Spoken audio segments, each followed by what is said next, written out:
I figured out, in my humble opinion, the best thing that you can say to someone who's suffering. And I've gone through a lot of different forms of communication.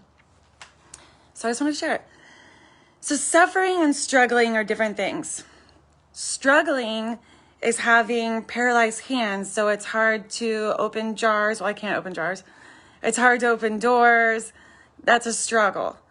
Suffering is based more on a belief, like my hands look ugly.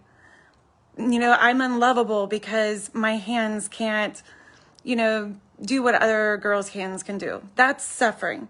Suffering's more based around a belief system you have.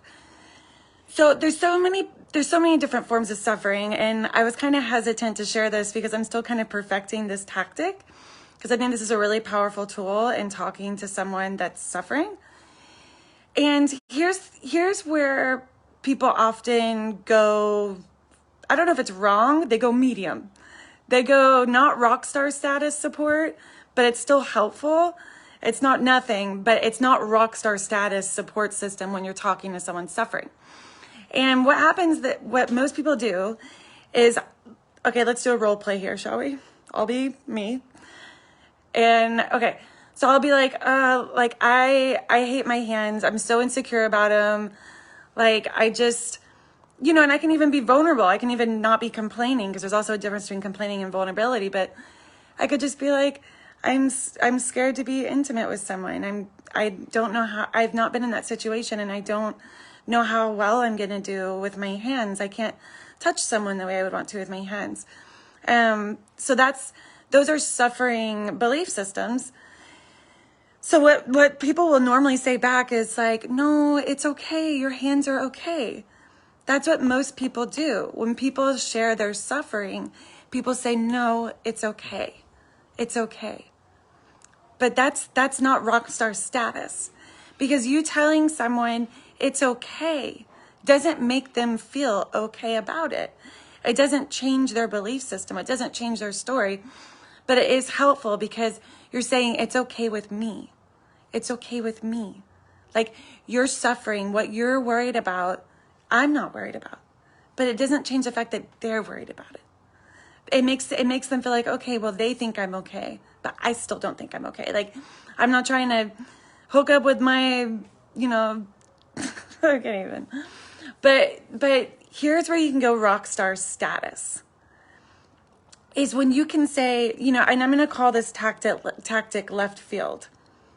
So someone thinks, in my case, like, oh, my hands are this way, and I can only be lovable with working hands like other girls.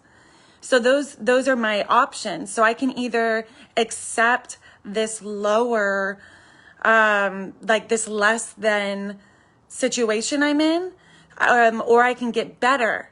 So I can get better and have those awesome hands, or I can accept this less than situation and just deal with it.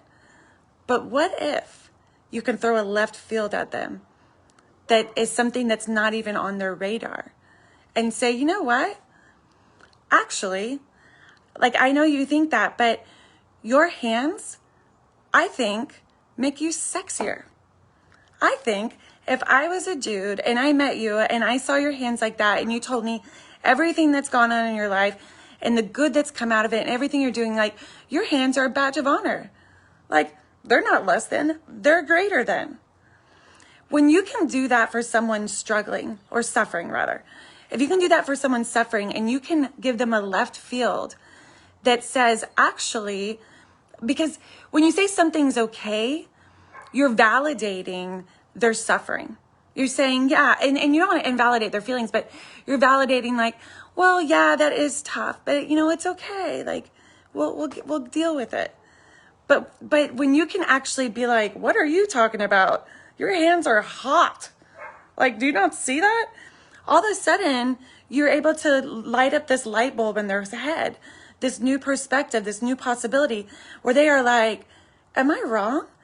Like, are my hands kind of like sexy? That like, does it show like these beautiful things about me? Like, maybe this isn't a bad thing after all. That's like the biggest gift you can do. You can actually heal someone's suffering by giving them a left field. You know, like one of my guy friends, he has a spinal cord injury, and you know, he can't do a lot of stuff anymore that he used to love to do. And I mean it when I say it, but instead of looking at him and being like, it's okay, like, it's okay that you struggle with stairs, or like, it is, because it is okay with me. But that's not what I actually think when I tell him it's okay. Like, when I see him and I told him, I said, I think your spinal cord injury is the most attractive thing about you. One of the most attractive things about you. I was like, the fact that you smile and have fun and still do cool stuff with your life. I'm like, the fact that that happened to you and you've been able to do what you do with it, I think is attractive.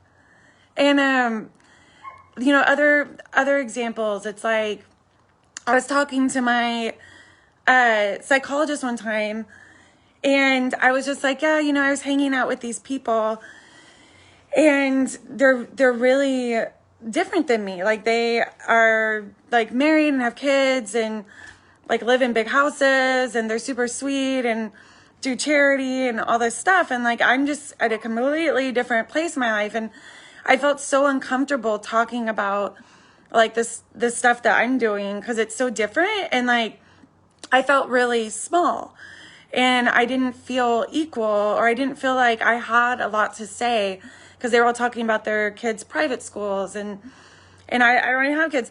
And my psychologist was like, well, don't you think that what you had to say was probably a really big breath of fresh air to them? She gave me a left field. She didn't tell me, oh, no, it's okay, it was probably fine. No, it's okay. She didn't say that. She gave me a left field. She said, what if what you had to say was the most interesting thing at that table? Like, a left field is when you flip what the person is suffering from, flip it on them. Yeah, people don't change their belief systems. They don't change their suffering. They don't change their pain because you told them it's okay. That doesn't give them a new way to think. Does that make sense? You've done nothing to help their way of thinking. Like, they still are going to circle around the same thing because they don't have a new story. So you have to give them one. Don't just offer acceptance, which is still a good thing. Say, flip it. Give them a new story. Like, yeah, I think that was my 3 examples I was going to say. But I went off track. I always do this. But yeah, just like, yeah, the opposite, where you're not just telling them it's okay, you're telling them like, actually it's a good thing.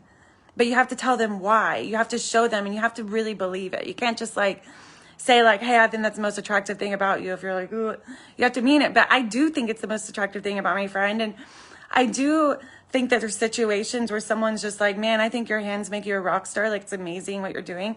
I do think it's a situation where it's like, instead of me coming to the table with like all my whams and all of my struggles and stuff like that, like, maybe instead of it being a downer, maybe it's actually interesting. Like, give people the left field, swap what they're saying, and take their biggest insecurity and turn it into something they should be confident about. If you can take people's insecurities from their suffering and turn it into a confidence booster and turn it into a strength, you've just healed their suffering. That's the strongest, best, most amazing thing you can do for someone when offering your hand in support and listening to them and helping them out. So don't tell them it's okay. Tell them it's the opposite of what they're thinking, that it's actually could be a really, really awesome thing. So anyways, much love.